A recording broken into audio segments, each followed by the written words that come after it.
basically people are people, and everybody's going through the same, I'd say the same struggles of letting go. So many people are tied into the recycling and hope of what they do today will change tomorrow, and then repeating the same thing tomorrow and hoping for change the next day. I guess when I sit down with people, then I find that when I share the simplistic philosophies from the emotional economy, 100% of the time it just resonates and energizes the people that I talk to. So I want to share some of this with you. So what is the emotional economy? So the emotional economy is when you are investing into yourself in a way that is against, that's the reverse of what we've been taught from a very early age of our childhood, as early as we can remember. You see, when we're investing into ourselves, there are a few simplistic emotions that are superior and become the healthiest way to think. So first of all, I want to talk about being selfish and the importance of being selfish. Now, most people, when they think of being selfish, they think of the negativity towards it, but it's not. And I spoke about this in another video, which is your addiction to generosity, or the addiction to generosity, and how many people are addicted to being generous emotionally in their lives. For the reasons of guilt and responsibility, lack of worth, lack of value, and all those things there. But let's think about what it feels like to be selfish. The positivity of what it feels like to be selfish, or to present that emotion into life whilst still being generous. Now there's a conflict there almost, you might think. So I'm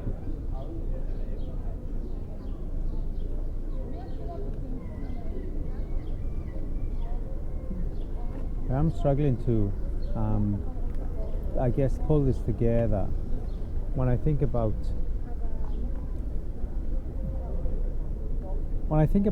vlogging. Sometimes it feels like it's a strain where you're forcing thoughts and emotions purely for the sake of making content. I find that so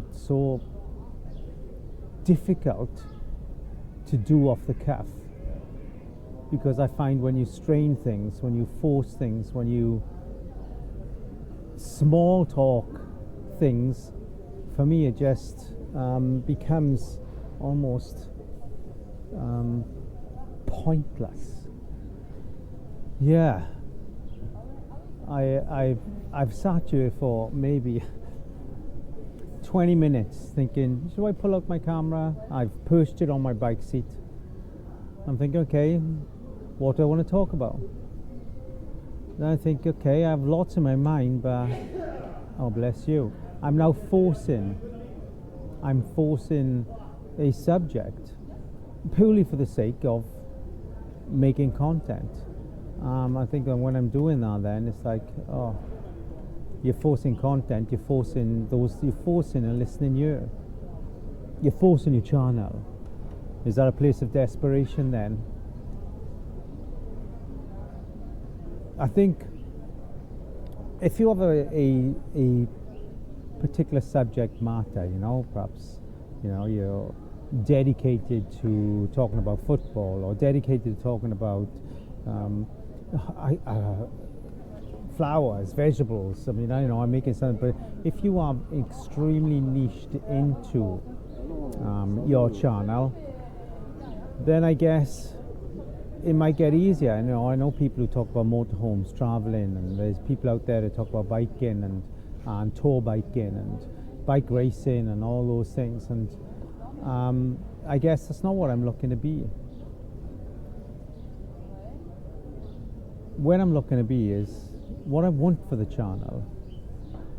Yeah, what I want for this channel and for you guys is to travel with me, but I don't wish to be a traveling channel.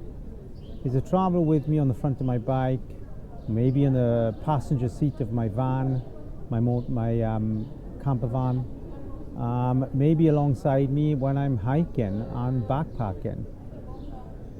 But that is the event. That is the event that's happening on the day. I don't wish it to be the reason why we are connecting on YouTube.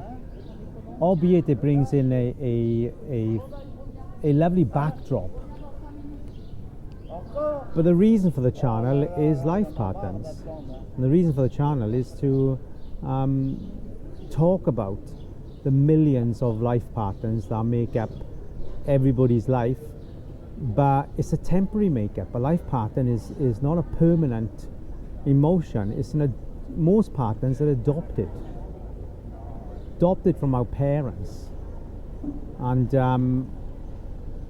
I'm pretty strict on that, in a sense of no, I'm not. I'm very open to philosophies and other people's ideas and views into the emotional economy, but it has to be into the emotional economy. It has to have credit behind it, purpose and reasoning for that philosophy to align in my mind and in my heart. So as we move forward, so far on this trip, the hardest thing for me has definitely been, when I say hardest thing, one of the biggest overcomes for me has definitely been getting my head around the direction of my YouTube channel and Facebook page, the direction of where I want that to go.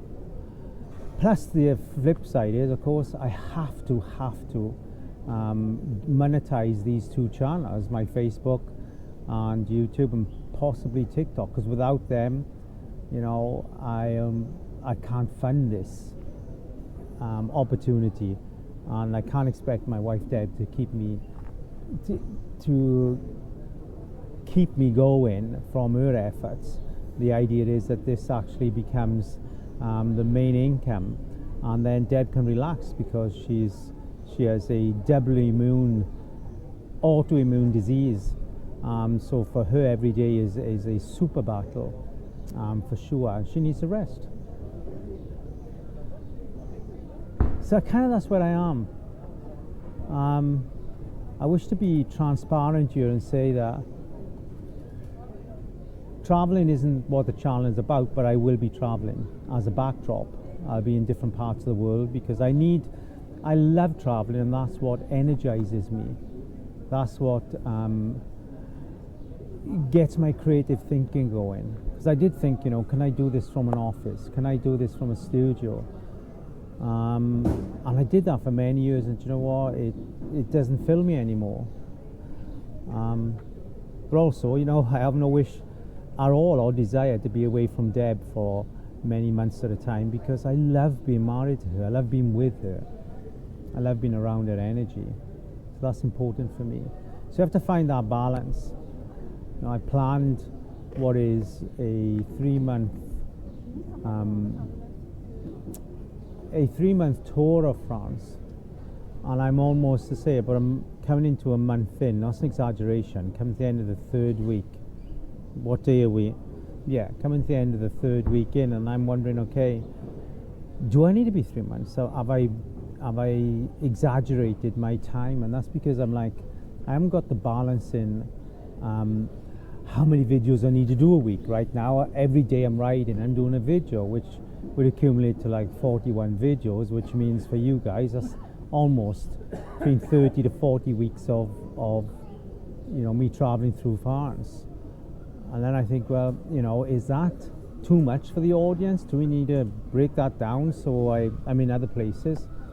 All those things are going through my head right now, and which results in me sending almost essay questions back to Deb that consist of like 5,000 words, you know, and then Deb is reading them, and then we're doing maybe hour-long Zoom calls to work through it.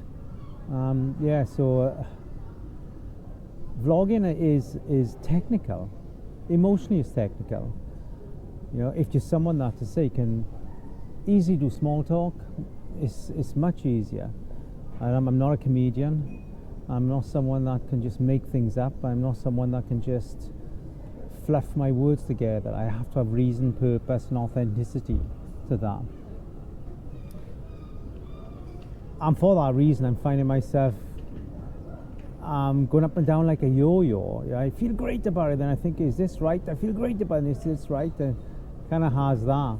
Ireland, for me, when I did the Ireland tour, was a fantastic opportunity to ride my bike. I was my happiest I'd been, and it was nice to get my voice back. France, I'm finding, it's like I've been dropped on another planet.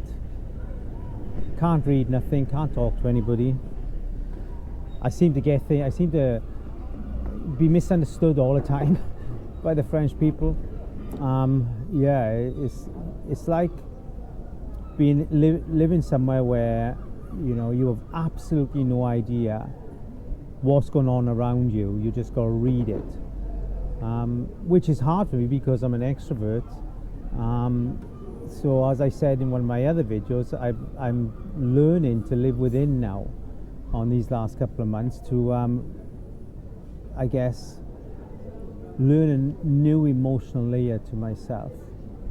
Yeah. But I'm thinking that this channel is going to be purely for traveling as a backdrop. And each day or each video, there'll be a shape of philosophy, a reason for me delivering philosophy that will help those who watch my videos to understand their own life patterns, break some of those patterns, break those codes, and introduce better, healthier ways of thinking. That's the channel. I feel that's how we're going to move forward. Yeah. There it is.